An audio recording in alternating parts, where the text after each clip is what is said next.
إن الحمد لله نحمده ونستعينه ونستغفره ونتوب إليه ونعوذ بالله من شرور أنفسنا وسيئات أعمالنا من يهده الله فلا مضل له ومن يضلل فلا هادي له وأشهد أن لا إله إلا الله وحده لا شريك له وأشهد أن محمدا عبده ورسوله اللهم صل وسلم وبارك عليه وعلى آله وأصحابه ومن اتبع نهجه إلى يوم الدين أما بعد. Chers frères et sœurs en islam, ce récit nous rappelle également une réalité que beaucoup oublient. La sunna n'est pas uniquement un ensemble d'actes d'adoration, elle est aussi une école de vie. Notre mère Aïcha radiallahu anha rapporte qu'An Rasulullah sallallahu alayhi wa sallam yu'jibuhu al-tayammun fi duhurihi wa tarajjulihi wa tana'ulihi wa fi shanihi kulli. Le messager d'Allah sallallahu alayhi wa sallam aimait commencer par la droite dans sa purification. Lorsqu'il s'est coiffé, lorsqu'il mettait ses chaussures et de toutes ses affaires nobles, honorables, rapportées par le Bukhari et Muslim. Pourquoi cette préférence pour la droite? Parce que Allah aime l'ordre. La sunna éduque le croyant juste dans les détails de son quotidien. Elle lui apprend à manger avec la main droite, à donner de la main droite, à recevoir de la main droite, à commencer les actes honorables par la droite. Réfléchissons un temps soit peu, chers frères et sœurs en islam. Dans les récits entendus aujourd'hui, chacun possédait un paquet de biscuits. Le malentendu est né parce que les apparences sont prêtées à confusion. Si chacun avait naturellement gardé ses effets personnels de son côté, conformément à cette éducation prophétique qui privilégie l'ordre et la distinction des actes, il est vraisemblable que cette confusion aurait été évitée, parce que chacun allait déposer son paquet à droite de lui pour pouvoir manger facilement avec sa main droite. Donc, le paquet entre les deux, il y a certainement un qui mange avec la main de gauche. Donc, si chacun avait appliqué, eh bien, il allait déposer son paquet à droite de lui pour pouvoir manger facilement avec sa main droite.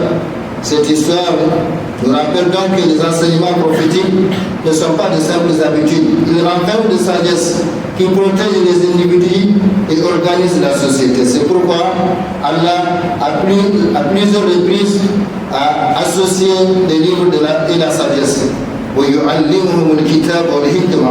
Il leur enseigne les livres, c'est-à-dire le Coran et la sagesse. Donc la sunna, c'est la sagesse. Les savants de l'exégèse ont expliqué que la sagesse désigne ici la sunna du messager d'Allah sallallahu alayhi wa sallam. Ainsi le Coran nous montre la voie, tandis que la sunna nous apprend à la parcourir.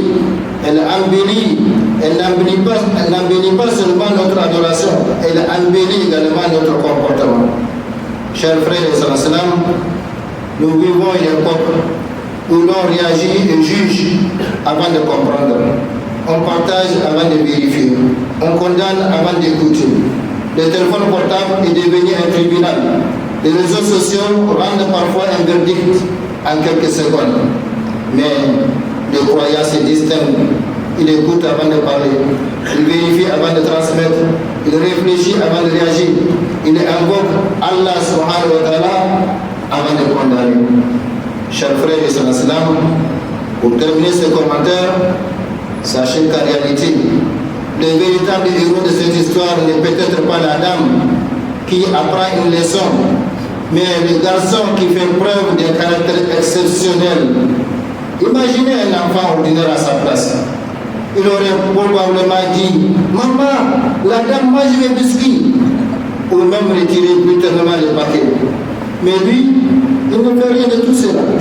Il continue à manger, à partager. Il sourit et il lui offre même la moitié du dernier biscuit. Ce comportement, chers frères et sœurs, traduit plusieurs qualités. Ça traduit une excellente éducation. Ça traduit la maîtrise de soi. Ça traduit la générosité. Et ça traduit la patience et le respect des adultes. Le Coran souligne le rôle des parents dans la formation du caractère. L'éducation ne consiste pas seulement à transmettre des connaissances, mais à former des comportements.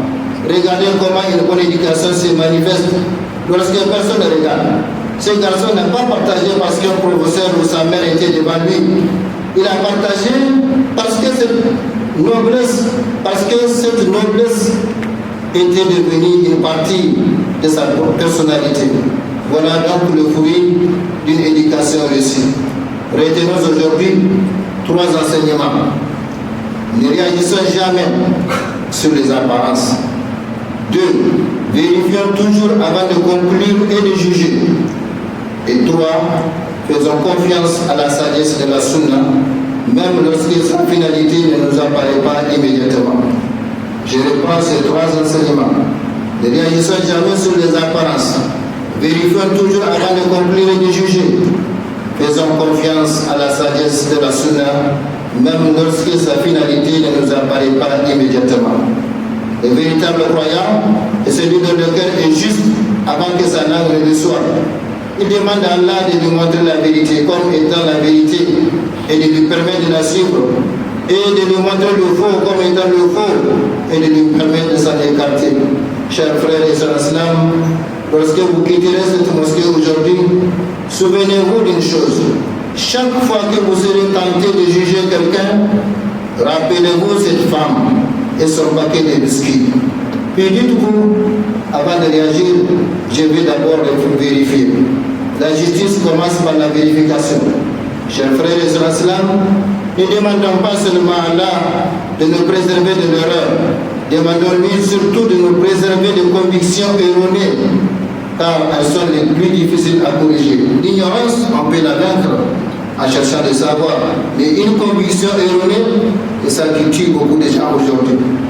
Donc, ne demandons pas seulement à Allah de nous préserver de l'erreur, demandons-lui surtout de nous préserver des convictions erronées, car elles sont les plus difficiles à corriger. Et demandons-lui de nous accorder des enfants dont le comportement invite les gens vers l'islam avant même qu'ils ne parlent. Chers frères et sœurs islam, souvenez-vous de cette parole. Il n'y a rien de plus dangereux pour l'homme qu'une conviction erronée. Cette dame ne souffrait pas d'un manque d'intelligence. Elle souffrait d'une certitude fondée sur une erreur. Allah nous aide, subhanahu wa ta'ala. Allah subhanahu wa ta'ala nous aide à concrétiser la raison de notre création et de notre emplacement sur cette terre. Allah subhanahu wa ta'ala nous aide à bien comprendre l'islam, à mieux le pratiquer, comme il aime et agrée, et comme l'a enseigné son envoyé Muhammad sallallahu alayhi wa sallam. Allah subhanahu wa ta'ala nous aide à être les bons musulmans partout et toujours.